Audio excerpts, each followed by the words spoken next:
G'day folks. What I've done today is a season prediction video for this year. So I'll start off with predicting this year's ladder and then I'll go through individual awards as well as some that I'm making up myself just so I can discuss a few other footballers that I think may have good seasons or potentially interesting seasons as a few players to watch.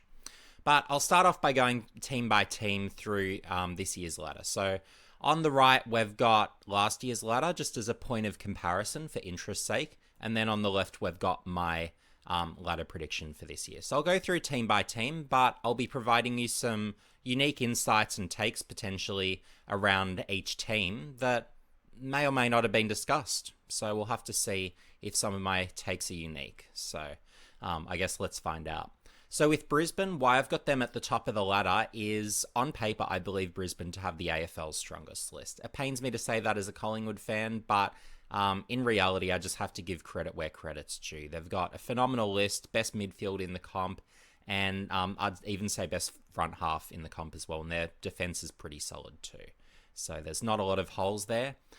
You've got the likes of Tom Doedee joining Brisbane. He'll be certainly a positive once he comes in a few weeks. And then Brisbane will be particularly dangerous come finals time if Will Ashcroft is back in time, as I presume he will be. So here's a big piece that they really missed in last year's final series. And with how short Brisbane fell short by, I suppose, he could have been one of the potential difference makers in last year's campaign had he been healthy. So with him added, big plus for Brisbane. Collingwood, definitely a contender this year, and it would be surprising if they're not a top 4 team. We'll start off with that. So absolutely they should be a contender again. And of course, finishing with last year's best record as well as the premiership, both on wins you've got in percentage terms, which for me is the best indicator of actual team strength. And then you've got the grand final win. Well, Collingwood should be thereabouts again. And Lachie Schultz, great addition. Absolutely perfect list fit in terms of stylistically, how he fits into that front half as that real incredible pressure forward. That's a huge win.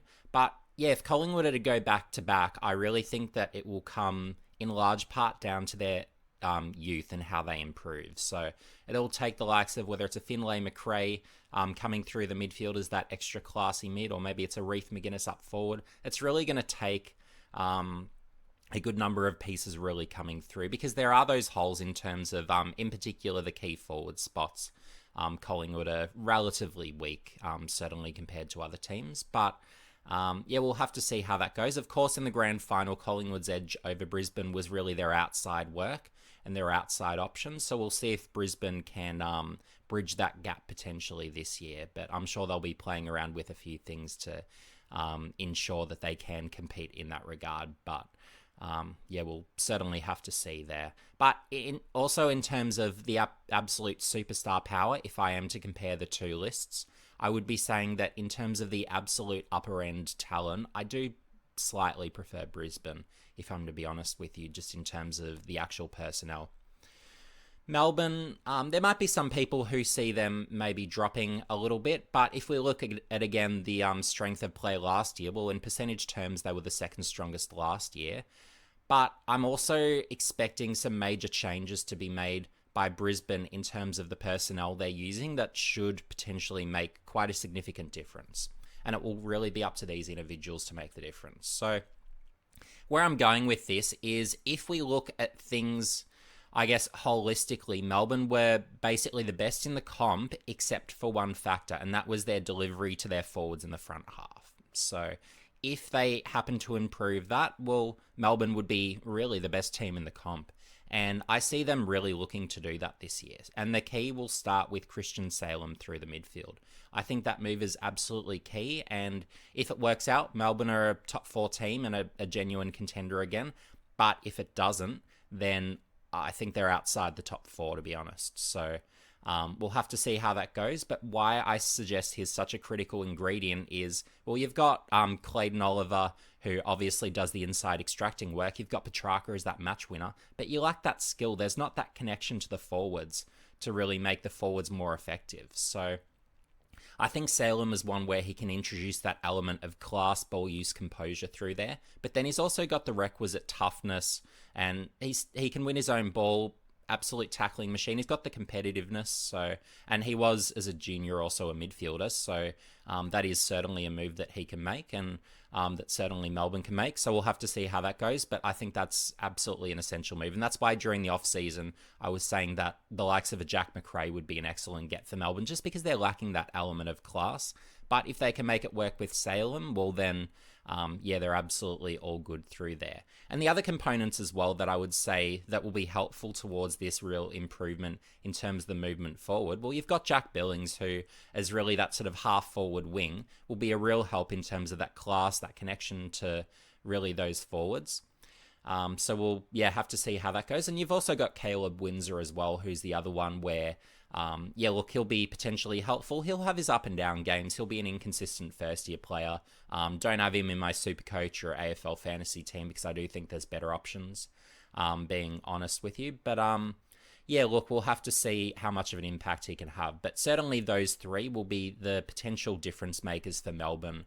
And if they're to take that next step, well, they're the guys that will most meaningfully contribute to that, if it is to happen. So a bit of a wait and see there. But if those elements work out, then it's hard to see Melbourne not being a top 4 team. So we'll have to see how that goes. And that's even taking into account all the drama and what have you around Melbourne, and all the players getting into trouble. So I do think they'll be that strong team, conditional on the Salem move working. On to Adelaide. So if there is to be a surprise from this ladder, I'm sure you're thinking, oh, gee, that's a big jump from Adelaide. But for me, I don't actually think it's a jump at all. And you can really look at the team percentages. So you've got, obviously, these top teams. But if you look at Adelaide's percentage, which, again, I consider to be the best indicator in terms of team playing strength, well, they were actually really the 4th best team in the competition last year. It's just obviously in the win column, it didn't really show that with Adelaide. So they're a significant team to watch given that.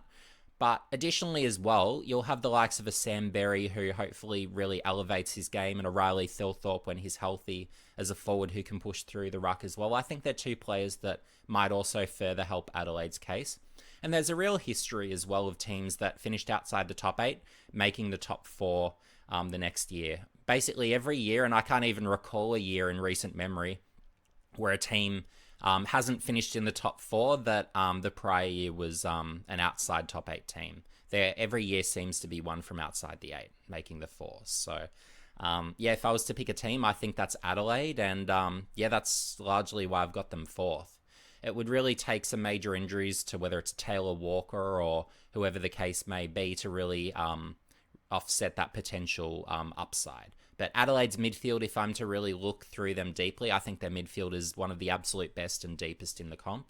We'll have to see how that certainly works out for them.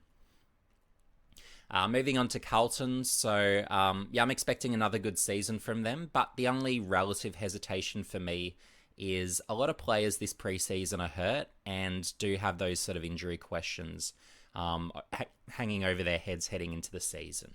But obviously they finished off last year incredibly competitively with that huge second half to the year. So they do have the potential certainly to be a top 4 team. And I'm not even going to rule them out being a premiership contender. So I'll say that in no uncertain terms, I guess, with Carlton. And for me, I think one of the moves that will certainly help them and give them the best chance to, I guess, make an improvement is the move of Harry McKay getting some relieving ruck minutes. I think that'll be a really key move. That'll really potentially improve Carlton quite a bit from last year. So what we saw last year is when we had the Curnow-McKay front half, I didn't find that they functioned as well as if it was just Curnow. So by, I guess, playing that one man smaller where you don't need to have both De Koning and Pitternet in the ruck, I would actually play just one of them and go just De Koning as that relieving ruck. So if Carlton do make that move and then persist with that move throughout the season, I think we'll actually see a better balanced and stronger Carlton, which should actually be quite a scary thing because they were already a very good side last year. So if that's to work, certainly top 4 and a genuine contending season is certainly a possibility with Carlton. So watch out for them. But certainly if things go right for Melbourne and also go right for Adelaide, well, maybe Carlton narrowly miss out. But It won't be by a lot, and they're really a danger team to watch this year. So, I won't write them off. GWS, I think they'll have another strong year. A bit like Carlton, just the second half of their year last year was absolutely phenomenal, and they really pushed Collingwood in the finals as well. So credit to them for really having such a strong campaign. So, given the sheer strength of their defence, as long as their key players stay healthy, you need the likes of Whitfield healthy. In particular, you need Toby Green to have another really good year. Tom Green, if he can continue to elevate, will be a really important player as well. So we'll have to see how GWS go. But, they're another, I'll say it a bit like Carlton, genuine contender, genuine top 4 threat. They're the things you're looking at with GWS, but of course you can't fit 6 teams into the top 4. So that's the dilemma there, and that's why I have to place GWS in 6th. Just having slightly less confidence in them than I would say with the likes of whether it's Carlton, Adelaide, although I'm sure I'll get a lot of debate in the comments section there with that call, so we'll have to see. Sydney in 7th, I do think they'll be a stronger team this year. Obviously, the addition of Brodie Grundy is huge. James Jordan's looking good in the preseason and looks sort of ready to elevate his game and become a regular best 22 piece. And then you've got Taylor Adams for when he's healthy. He'll be another positive addition to that midfield and front half as well. So, I'm expecting further steps forward from Sydney, and they can be a really competitive team. And Port Adelaide moving down to 8th, I don't think it's necessarily that they'll have a bad year. It's just you've got all these other teams that are looking really impressive. So I still do think that they're a top 8 team, but top 4, probably not for me, is where I currently stand. And the risk for me is if the likes of, say, a Zach Butters gets hurt, that's really going to hurt Port Adelaide at the end of the day. So we'll have to see how things go there. But the likes of, say, a Jason Horne-Francis, I think he continues his improvement. I think Ollie Wines comes back and has a better year this year. So there are some factors that can actually see Port Adelaide take some further steps in the right direction. But if I'm to look at percentage terms, even though Port Adelaide did finish 3rd, if you look at the percentages, clearly the other top 4 teams had a stronger general playing strength. You had Carlton, who had a higher percentage as well, and then you've got Adelaide as well. So, and even you had a Geelong down here who were basically the same in terms of playing strength indicator, as I would describe it, as Port Adelaide. So, last year they were probably on that, I guess, percentage basis lucky to be a top 4 team. So I don't think it's a huge drop back really to be at that lower end of the top 8. But I guess that's up for debate there. But certainly I do think they'll be a very competitive team. And a bit like really all that group from the top 8, you really can't rule out any of the top 4 or contending chances even of these top 8 teams. They're all really good sides. And I could even distinguish this top 8 as, I guess, the broader group of clubs that are your, I guess, at least to some degree, and it does vary from team to team, those premiership threats. So that's how I would certainly define that group that I've got in the top 8. But of course, as we move up, there's a higher degree of confidence that I've got in those clubs. The Saints in 9th. So it is a drop outside the top 8, and I'm sure Saints fans won't be happy. But again, I'm looking at that team percentage as that indicator. And if you look in percentage terms, there's a number of teams that finished behind them that really were stronger. Sydney, ever so slightly. Adelaide, ever so slightly. Even Geelong, relatively speaking, in percentage terms, did better last year. So... and with the Saints, they're a team that are a strong threat to finish in the top 8. And if one of these teams has a good number of injuries, then St Kilda can very easily make it into the top 8. I'm not saying top 4 with them, but there should be some natural improvement from that group.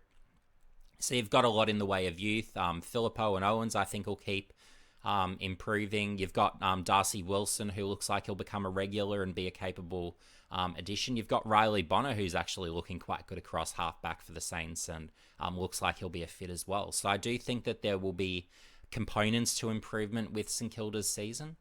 But ultimately, who do you squeeze out of the top 8? That's the question. So, and certainly Adelaide, I see them pushing into the top 8 this year. So someone has to drop out, and unfortunately for the Saints, I do think it's more likely them than any of the other teams. But I will still give St Kilda credit in saying so much as they're a competitive team with genuine top 8 chances. And there will be those components of improvement. Essendon, I do think will be an improver. Might not show so much in ladder position, but certainly in percentage terms, I do think they'll be a much more competitive team. And what was their biggest weakness previously? Well, key defence. They didn't really have that good key defender. But when you've got the likes of a Ben McKay coming in, you've got a Zach Reed who's sounding ready to go and looking set for a good year. Well, they're key things that'll help. You've got a Todd Goldstein through the ruck who adds a good deal of experience, but is also a very good ruckman. So when you've got those caliber of additions coming in for Essendon, well, look, you would reasonably expect them to be an improving side.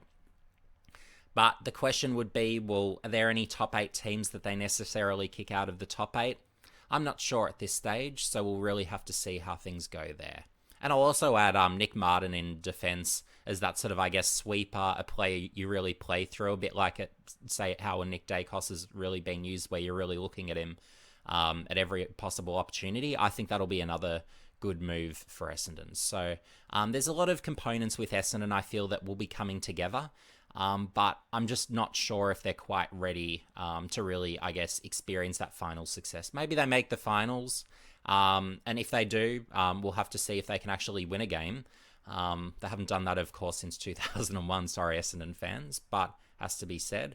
So they've really got that history of not being able to get it done. So really, until they do, it's really hard to give them that level of credit and have that expectation around them. So you really have to earn that place. So we'll have to see if they can do that this year. But I do think there'll be some steps in the right direction, at least from a individual perspective with quite a few players. So that'll be certainly something. Geelong, so again, look at percentage terms. They were a really good side last year that really should have been somewhere in this sort of range inside the top 8. So look, given that, I do think they're probably a slight improver, but they are, for the most part, an aging list. So there will still, in terms of that general playing strength, be that slight regression. So ultimately, they should, at least in terms of ladder finish, remain in a similar part of the ladder. I don't think they'll necessarily be dropping down to be one of these bottom teams. And we'll have to see how some of their youth goes as well. So Jai Clark, there's a bit of promise there. So he'll be a helpful piece potentially through the midfield this year. And I do think as well that they're pretty solid in a number of positions, just with the sheer quality of veterans. I do think Geelong will be, again, a competitive team. You've really got that continuity over the years with quite a good number of players. So with that dynamic existing, it's hard to see that full drop-off from Geelong. So, we'll have to see how things go there. And I think as well, just to give you a couple of names, the likes of a Dempsey, he could be a good addition there. And you've got the likes of a Sean Manor as well, who, even if he's not named round 1, I think will break in at some point and then really earn that regular spot and be a real asset for Geelong. So we'll have to see how that goes. And look, if you look at, in particular, their front half, very, very strong front half, even if their midfield at this stage is lacking quite a bit and leaving a bit to be desired. And even to a degree, their defence as well, just being short a few good pieces there. Bulldogs, this would be clearly a drop to go down from 9th to 12th. And they're a team where certainly on paper, you'd think they're a genuine top 8 threat. But look, with Bailey Smith obviously getting hurt, Jack McRae having some injury queries and I guess not being sort of sure where he stands from a best 22 context and really sort of going out of favour at the end of last year, I don't have that degree of confidence in the Dogs that, at least on paper, I feel I should. They're just a team that's really been lacking that broader chemistry, and it feels like a lot of players have really been poorly utilised and used in the wrong positions to really maximise their team success.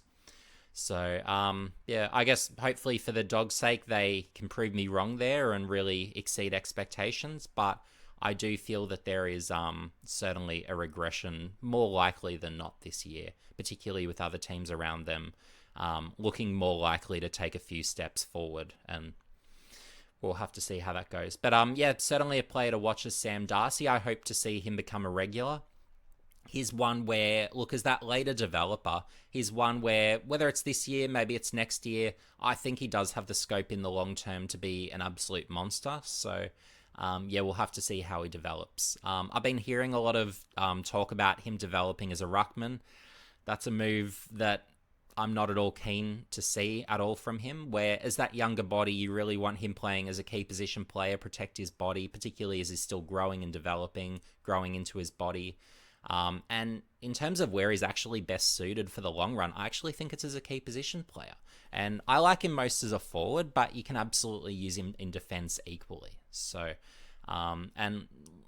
we'll have to see whether the Dogs do that, but I really don't want to see him playing too much ruck. Even as a relieving ruck, I'd prefer Lob to still do that more than not, and then really be that forward. But I'd like to see Darcy in that same team as well. So how they fit them all, the Dogs are just a really almost frustrating list where you've got a heap of a particular type, and then, they're lacking in other types. So... we'll have to see how that goes. And maybe it just means that Darcy just plays in defence this year to accommodate all those players up forward. So we'll have to see. But just a frustrating list, I find, that isn't really well utilised. And then next up, I've got Gold Coast in 13th. So I definitely feel that they'll be an improving team. Adding Hardwick as coach is absolutely key in setting them that right direction. Where with a Hardwick, I'm expecting Gold Coast to at least take steps in the direction towards really, I guess, not only having a game plan implemented, but really having the player buy in to that game plan and then following on from that eventual execution of that game plan to be successful. So I don't see it all coming together this year for Gold Coast, but I do think that it will be taking steps in that direction. So that'll be key to Gold Coast becoming a successful team.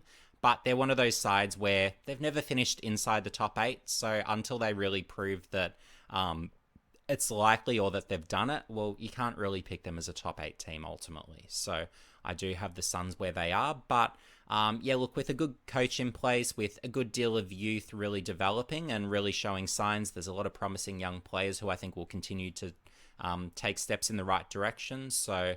whether you've got a Humphreys, whether you've got a Flanders, Lukosius, I think still has scope to continue to improve as well as a key forward. And I think he'll be widely acknowledged this year as a top 10 key forward in the comp if he hasn't really already been. So I do think there'll be still quite a bit of improvement from the youth. Hopefully Rowell and Anderson continue to improve. So there's just a good deal of names there for the Suns where there's a good deal of scope. Still to be realised, I feel, and Hardwick should help with that realisation of that. So we'll have to see how that goes, but I think it'll be a few years still for the Suns. Fremantle next at 14th, so I think it'll be a similar result to last year. In terms of percentage terms, I think they'll be pretty similar. The move that will help them is the health of Nat Fyfe. So fingers crossed for him, he can stay healthy, but injecting him into the midfield will be a real boost, to say the least. Just really a key player. Hopefully he's still got it. I suspect he still does to a degree. You won't be seeing prime Fyfe anymore. That's long past, but hopefully we still see enough glimpses of it to be worthwhile and helpful. And look, there is still quite a good amount of youth for Fremantle, but it will take the likes of whether it's a Neil Erasmus, whether it's a Matthew Johnson. We really need to see some of these young Dockers really come through and really grab positions and really take that next step with their game to realistically think of Fremantle as a team that can significantly move up the ladder. So we'll have to see how things go there. But it's a bit of a wait and see until they really prove that they're a team that can take that step. Richmond, I do see as a team that's more likely than not going to drop. And it largely comes down to, well, they're an aging list. They've lost a few players to retirement. Obviously, there's no Rewald anymore. There's no Cochin anymore. And additionally as well, the youth really isn't there to really, I guess, take over and really, I guess, put their stamp on the team.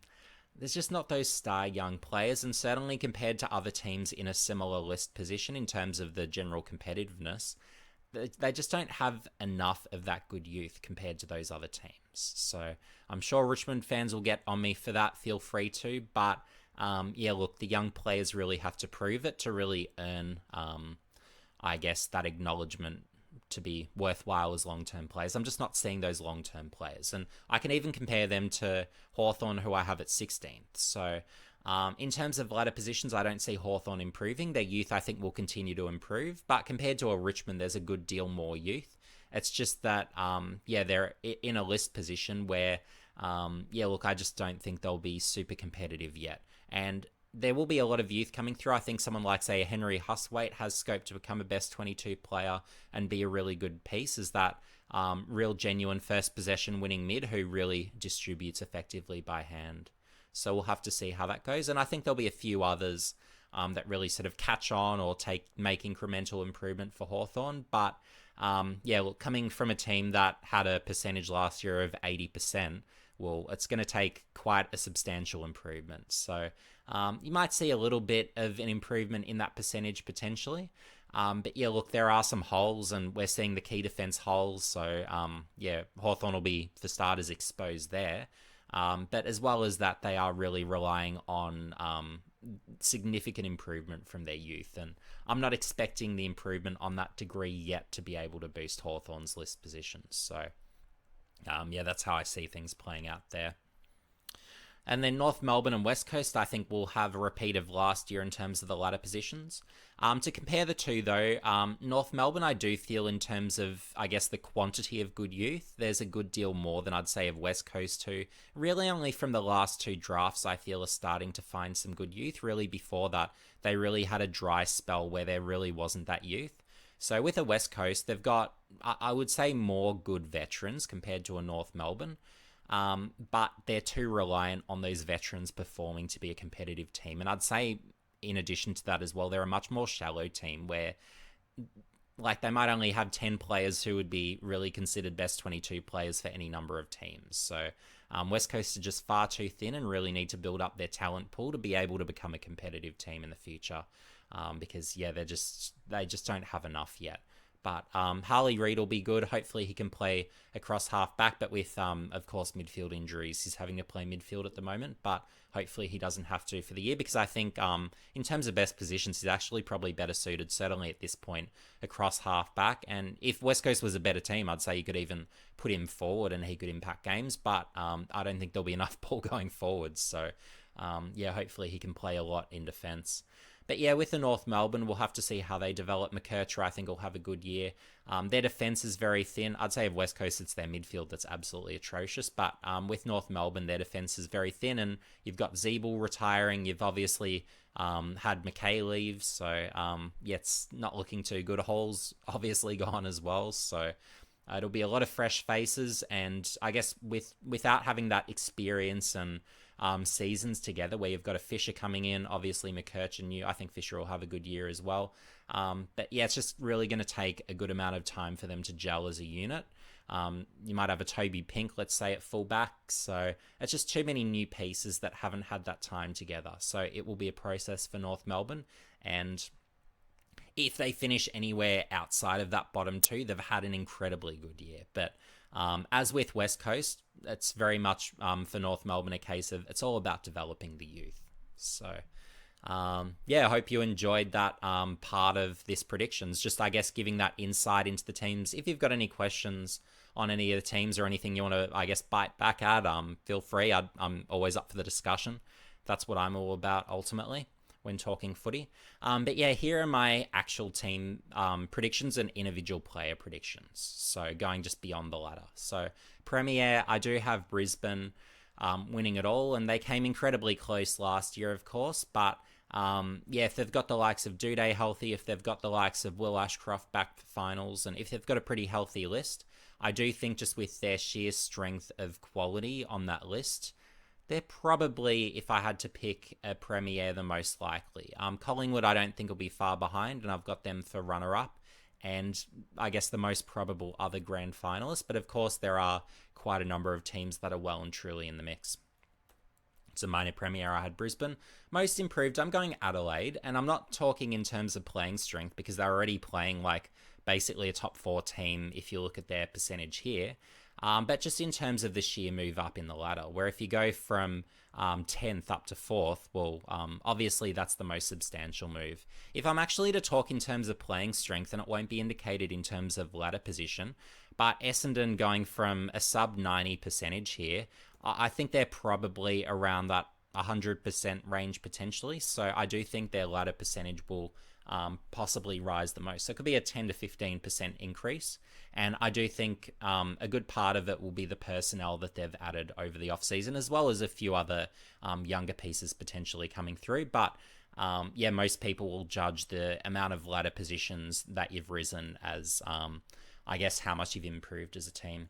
And the biggest decline, and again, this comes down to ladder position, but Port Adelaide. So if you're dropping from, I guess, 3rd last year, and I'm just talking in terms of the home and away season where the clubs were listed, well, you've got Port Adelaide here. I've got moving down to 8th. So, yeah, that's how I see things there. But in terms of if I'm talking percentage terms, who's the biggest drop? Well, the Dogs, who were at, so what's this, 108.7. Well, yeah, I think they're a sub 100% team this year. It's pretty reasonable to think. So it could be, whether it's mid to low 90s, that would be probably the realistic thinking at this stage. So in terms of the actual playing strength, I do think probably the Dogs will be the team that are more likely to drop away the most. But it could also be Richmond would be the other one that I think will drop quite significantly. So we'll have to see to what degree it is. I think it might be actually to a pretty similar degree between those two in just sort of thinking about it. So we'll have to see there. But yeah, Wooden Spoon, I've got West Coast. It's just there's not enough talent. And when that's the case, there's just not much you can do. So it's not even a coaching thing. It's just, yeah, you just need to bring in more talent in future years, ultimately. Coleman, I think Charlie Curnow, just the quality of his year last year was so good that if he can stay healthy and repeat on his performance from last year, well, who's beating him in the Coleman? That'll really be the thing. And if you've got a Harry McKay who's going to play some relieving ruck minutes, well, yeah, that really opens the window for Curnow over the course of the season to really have a good one. Rising star, I've got Harley Reid, but there'll be many others in the mix. To say something positive about the Dogs, for balance sake, I'll be saying Riley Sanders would be well and truly in this mix. I think he'll have a big year, particularly with the injury to Bailey Smith being out for the year and with the question marks around Jack McRae as well. I think he'll play a pretty prominent midfield role, to say the least. So he's certainly one to be watching out for.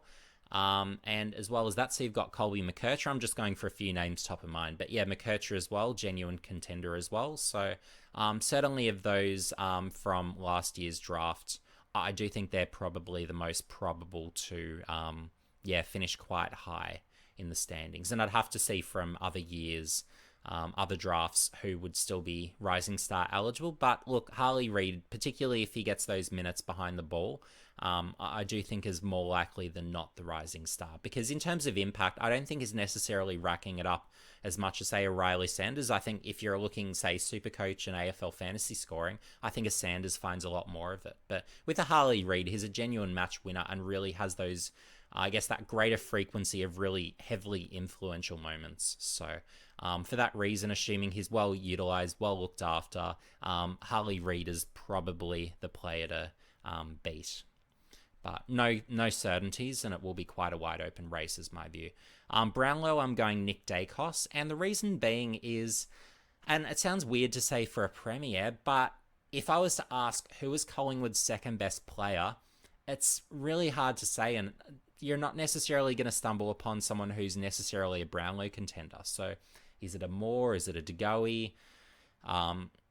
Yeah, it's just there isn't that next player who's necessarily taking a whole heap of votes off him. And the other factor as well is I look at the Brownlow as very much an award where whoever was favoured in the previous year, they're often, I guess, favoured the following year to a degree by all the umpires, where I guess they're more consciously thinking of those players who were, I guess, real genuine contenders for the Brownlow previously, and potentially may have even been snubbed to a degree. So I think as a result of that, Nick Dacos probably gets a few almost apology votes. It's a bit like with Lachie Neale winning last year. Well, realistically, should he have been the Brownlow medalist? Well, he was, but I would debate he probably shouldn't have been based on his season last year. It wasn't even really one of his better seasons comparably. So you do get a bit of that sort of thing creeping in, I find, with the Brownlow. And it's not all the umpire's fault, but it's just an observation based on certainly past winners, where whether it's a Chris Judd winning during a year where, again, it's not probably one of his better years, you just have a lot of that happening over the history of the awards. So that's always something I'm very conscious of. Recruit of the year, I'm going Brodie Grundy. I think he'll be a really important player for Sydney. I'm not saying he's necessarily going to get back to the prime level of play that he achieved for Collingwood. I don't think he's going to rack up the ball to that degree that he did during that period of time, and I don't think his mobility is nearly what it was in terms of that sheer ground coverage and all that. But I do think he'll still be a very competitive ruckman and a very good and important piece for Sydney. So I do think as that overall net positive, he's the greatest of the bunch. I've also added a few, interesting, I don't know what you want to call them, predictions here. But the recruit who most exceeds expectation or surprises. So you've got Riley Bonner, who was picked in the preseason draft by the Saints. And he's one where I would openly say to anyone, he's allergic to the contested ball. He can't win the contested ball. But I don't think it matters for the Saints, because you've got Ross Lyon, who is an absolute genius when it comes to creating role players out of really inconsistent and flawed players. And I think a bit like a Mason Wood last year, I think Riley Bonner will be another repeat of the same thing, where it's just a case of a player who is highly flawed really becomes a very good and important piece for the Saints. And with Ross Lyon, he manages to really, protect their weaknesses and really, let them play to their strengths to really be very important players. So with that in mind, I do think Riley Bonner will be a good piece for the Saints, but he also won't be a liability in the ways that he has previously been. So, I think he'll have a good year based on that. So, really watch out for him this year. And the player who, was discounted in the past year, who I think will really have a good year and prove a lot of people wrong, is Sam Berry. And if we go back a couple of years, and I could be wrong, correct me if I'm wrong in the comments section below, but with a Sam Berry, I think he might have been leading the comp in whether it was tackles, whether it was pressure acts. If he wasn't leading, he would have been very high in those counts. So absolutely elite in those regards. But then in addition to that as well, half the ball he wins is contested. So he's a really good contested ball winner as well. So with a Berry, I think he'll be a fairly regular midfielder for Adelaide this year. He will get his stints forward because Adelaide's midfield is that deep that he'll be required to play forward, but he can do that too. So I think he'll get that mix of time. And I think, let's say a Rory Sloane, I think a Berry plays ahead of a Rory Sloane. So I do think that Berry will really, move up those charts for Adelaide and really prove people wrong. And I was saying over the off-season that really Sam Berry would have been one of the great recruiting choices for a club to really target during the trade period last year, particularly if they're looking for that, that midfielder who can really provide the pressure, can tackle, really has those contested components to their game. I think Berry would have been an absolute ripper of a recruit for a team. And I think he'll actually prove clubs wrong to a degree where I think teams will be really ruining, not really going after him heavily enough to get him across to their club. So I do see a big year ahead for Sam Berry, so we'll have to see if it works out that way. But again, my prediction. Breakout year, I'm seeing Zach Reed as a likely breakout contender. So top of mind, he might have only played, I don't even know if he's debuted for Essendon. If he has, it would have been less than 5 games he's played at AFL level. But yeah, I'm expecting really a return from injury and for him to become basically a best 22 player for Essendon, who becomes a very competent and capable piece. Despite being a ruck height, he's a very good ball user, and I'm even just saying by key position standards. I'm not even saying by the standards of his height. But as well as that, I think he'll also be an able enough interceptor and one-on-one player to be a capable piece. And for Supercoach people out there and AFL fantasy people out there, I do think that he will find enough of the footy to be a viable option. Even for Supercoach, I'd say even potentially starting on field. And the reason being is I don't think Essendon will be at all scared for him to really be using the footy or really, I guess, utilise him on the rebound. Not that you're looking for him on the rebound, but it's more a case of he actually does have the capabilities to use the footy, which is more where I'm going with that. So just to give a bit of insight there into his capabilities. Most improved player, I'm going Matt Roberts.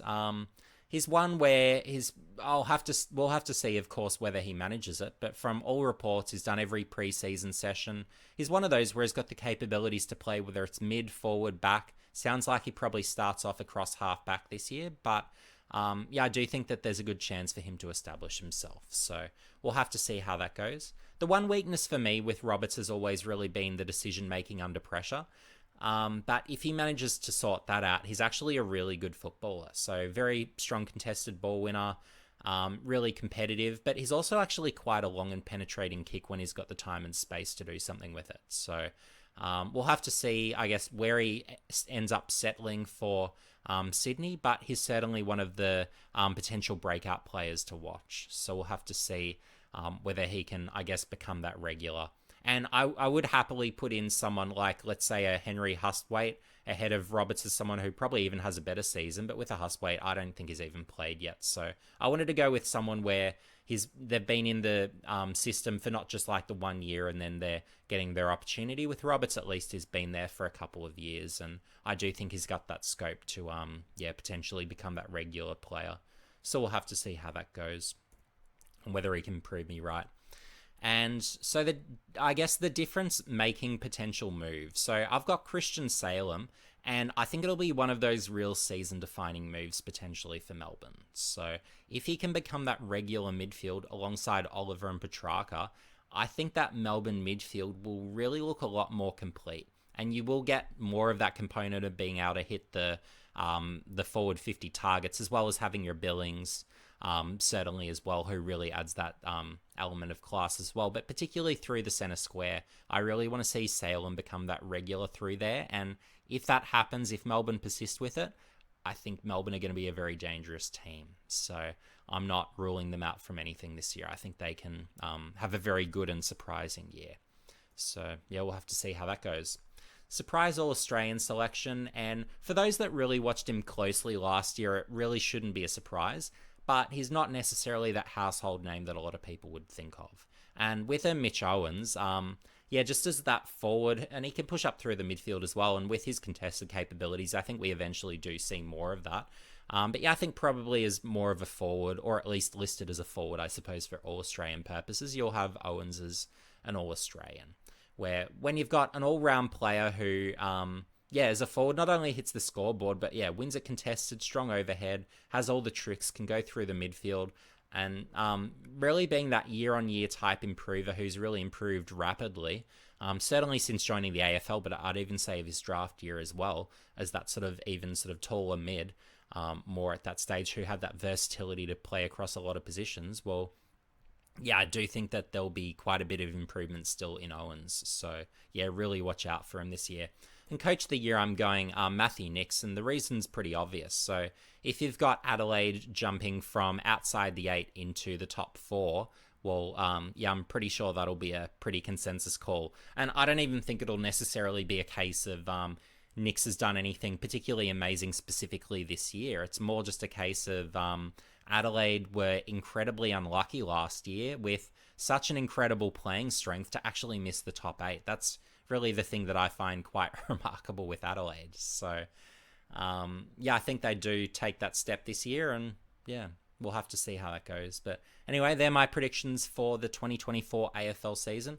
Let me know in the comments section below what you agree with, what you don't agree with. If you want to put up your predicted ladder or your predicted awards for this year, feel free to. It's always bragging rights if you get that right. So you can always do print screens later and show people that, hey, I got it right. So there's always that component of fun with it. But I did want to get this video up before the start of the AFL season for the first games. So hope you enjoyed. And if there's any particular videos you want me to make over coming weeks and months, let me know. But yeah, I did want to do a predictions video because it's ultimately a bit of fun. I can talk about some of the things that I enjoy, that I see, that I predict, and just, I guess, give a bit of knowledge that much of what I talk about, look, I don't know how much of that is in the public domain. It's really just my knowledge from, me game watching ultimately. So, but yeah, anyway, folks, see you on the next one.